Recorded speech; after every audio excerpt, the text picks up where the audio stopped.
అది ఎట్లా కనెక్ట్ అయిందో, అది ప్రేమ పుట్టేది ఎవరికి తెలియదు అంటారు చూసారా. సో అట్లా కనెక్ట్ అయ్యాము. I don't know, somehow we connected. But అది ఏంటంటే he's my first love. Okay. So అది అట్లా అది నిలిచిపోయింది. నేను తన కోసం అది మీ దాంట్లోనే ఒక ఇది వస్తే చాలా మంది చాలా కామెంట్స్ పెట్టారు. I wanted to answer. అది ఎప్పుడైనా సరే నేను ఇద్దరం మాట్లాడినప్పుడు ఆన్సర్ చేద్దాం అనుకున్నా. నేను అనుకున్నాను అది మీరు చెప్తారని. I wanted to answer. అంటే ఎవ్రీ వన్ లైక్ పెట్టొచ్చు ఏముందని అది అంటే ఏముంది అనేది కాదు. If you see the person, మీరు బయట చూసి కెమెరా మీద స్క్రీన్ మీద మనిషిని చూసి you cannot evaluate a man by. ఇప్పుడు నార్మల్ గా మనిషి అందమా ఇది అనేది దట్ ఇస్ డిఫరెంట్. అవును. But if you know the person, అతని కోసం చచ్చిపోయింది ఆవిడ, చచ్చిపోవడానికి బిళ్ళలు మింగేసింది అంటే వాట్ ఈస్ హీ అనేది వాళ్ళకి అర్థం అవ్వాలి కదా. ఏముందని ఇప్పుడు వెళ్ళి చూడు ఇదంటే I did it, I accept it. నేను మా ఆయన కోసం బిళ్ళలు మింగా చచ్చిపోదాం ఫిక్స్ అయిపోయా. బట్ స్లీపింగ్ టాబ్లెట్స్ మింగాను 60 టాబ్లెట్స్ వేసుకున్నారంట కదా.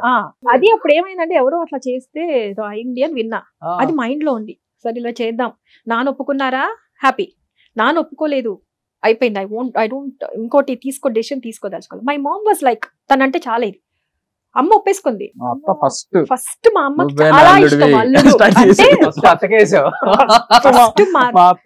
మా అమ్మ అయితే ఇంకా పెద్ద కొడుకే ఇంటికి తను.